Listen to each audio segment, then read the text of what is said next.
प्रभु यीशु मसीह में मेरे सभी भाई और बहनों, आप सभी को जय मसीह की।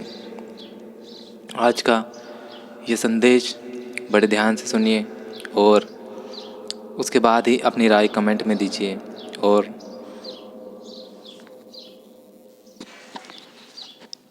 आज का संदेश पसंद आए तो दूसरों को ज़रूर शेयर कीजिए। तो आइए हम आज के संदेश में जाते हैं।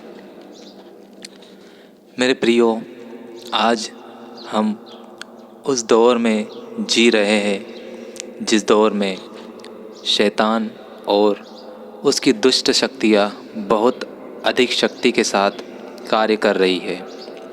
आज शैतान मनुष्य को फंसाने के लिए नए नए तरीके और हथियारों का उपयोग कर रहा है।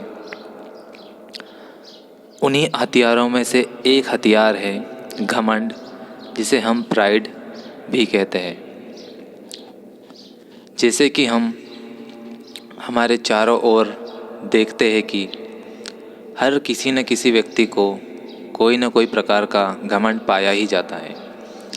जैसे किसी को अपनी खूबसूरती का घमंड होता है, तो किसी को अपनी ताकत पर घमंड होता है, किसी को अपनी जान पहचान पर घमंड होता है, तो किसी को अपने ज्ञान पर घमंड होता है। आज के दौर में हमें घमंड के ऐसे कई रूप देखने को मिल जाएंगे। आज बहुत से लोग आपको ये कहते भी मिलेंगे कि उन्होंने दिन रात मेहनत की, इसलिए उन्हें सफलता मिली, और वे अपनी सफलता का पूरा श्रेय खुद को देते हैं। और जब इस श्रेय से परमेश्वर को महिमा मिलनी होती है, तब वहाँ पर वो परमेश्वर को नकार जाते हैं और सारा का सारा श्रेय या क्रेडिट खुद को दे देते हैं। मेरे प्रियो, यह भी एक प्रकार का घमंड ही है, क्योंकि ऐसा करके हम खुद की महिमा कर रहे हैं, ना कि परमेश्वर की। जबकि बाइबल हमें साफ साफ कहती है कि हर एक बात में अपने प्रभु, अपने पिता परमेश्वर की महिमा करो। जब किसी व्यक्ति के अंदर घमंड आने लगता है, तो वह हमेशा खुद को दूसरों से बेहतर मानने लगता है, और कभी कभी यह घमंड इतना अधिक उसके अंदर हो जाता है कि ऐसा इंसान खुद को परमेश्वर के बराबर या कभी कभी तो खुद को परमेश्वर से ज़्यादा बुद्धिमान और ताकतवर मानने लग जाता है, जो कि घमंड का एक चरम सीमा होती है। आज हमारे चारों तरफ कुछ ऐसे लोग भी मिल जाएंगे जो दुनिया को ये सिखाते मिलेंगे कि हर एक चीज़ करने के लिए हम खुद जिम्मेदार हैं, यानी हमारे कर्मों के द्वारा ही हम सब कुछ हासिल कर सकते हैं। इसमें ईश्वर या कोई भी दैविक शक्ति का कोई भी योगदान नहीं होता है। जबकि हम मसीह लोग ये मानते हैं कि सब कुछ हमारे परमेश्वर के द्वारा पहले से निर्धारित किया गया है। जो कुछ भी हम करते हैं वह सब परमेश्वर की इच्छा और मर्ज़ी के अंदर होता है। जब भी आप ऐसी शिक्षाएं देखें जो परमेश्वर के वचनों के विरोध में हो, जो मनुष्य के अंदर घमंड उत्पन्न करने वाली हो, ऐसी शिक्षाओं का पुरजोर विरोध करिए या फिर वहाँ से बाहर निकल आइए, क्योंकि इन शिक्षाओं की वजह से आप उनकी बातों को मानेंगे और आप भी दुनिया की तरह घमंडी होते जाएंगे। घमंड की एक विशेषता यह भी है कि घमंड जिस इंसान में पाया जाता है, उस इंसान को कभी भी घमंड का एहसास ही नहीं होता, क्योंकि वो घमंड में अंधा हो जाता है और उसका यही घमंड धीरे धीरे धीरे धीरे उसका सामाजिक रूप से और आत्मिक रूप से विनाश कर देता है। जैसा कि बाइबल कहती है, परमेश्वर ने जब सारी सृष्टि की रचना की थी, तब उसने स्वर्गदूतों की भी रचना की थी। उन्हीं स्वर्गदूतों में से एक स्वर्गदूत को परमेश्वर ने बुद्धि, ज्ञान और स्वरूप में सबसे अधिक खूबसूरत और बुद्धिमान बनाया था।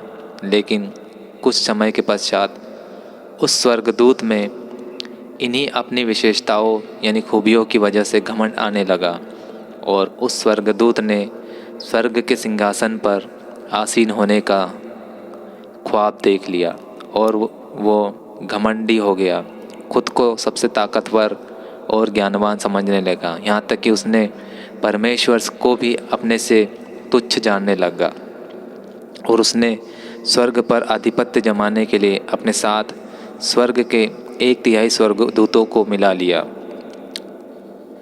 जिसके कारण उसने स्वर्ग के स्वर्गदूतों की बाकी सेनाओं पर हमला कर दिया, क्योंकि वो चाहता था कि वो स्वर्ग का राजा बने। लेकिन परमेश्वर ने उसे स्वर्ग से बाहर फेंक दिया और उसे धरती पर फेंक दिया।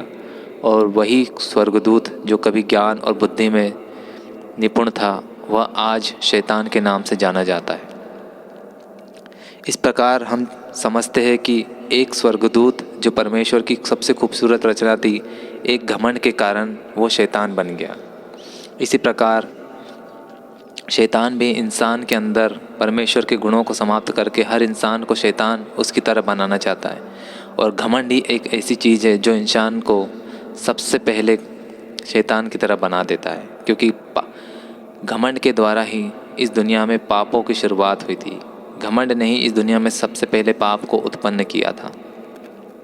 जब इंसान घमंडी होने लगता है तो उसके अंदर धीरे धीरे सभी दूसरे पाप अपने आप आने लगते हैं, क्योंकि हम सब जानते हैं घमंड ही पापों की जननी है। और वह जिस इंसान में घमंड आने लगता है वो पूरी तरह से शैतान की कैद में हो जाता है। और उसके बाद में शैतान और उसकी दुष्ट आत्माएं ऐसे व्यक्ति को अपने नियंत्रित करती है और उससे कार्य करवाती है। इसलिए मेरे प्रिय भाई और बहनों, खुद पर कभी भी किसी भी बात का घमंड ना उत्पन्न होने दें, चाहे वो पैसों का हो, खूबसूरती का हो, ज्ञान का हो या किसी भी प्रकार का घमंड हो।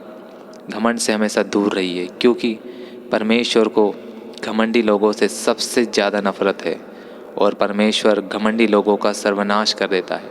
मेरे प्रियो, अपने इन्हीं पापों से पश्चाताप करिए, क्योंकि स्वर्ग का राज्य निकट है और स्वर्ग में वही लोग जाएगा जो परमेश्वर की आज्ञाओं का पालन करते हैं। परमेश्वर आप सभी को इस संदेश से बहुतायत से आशीष दे। सभी को जय मसीह की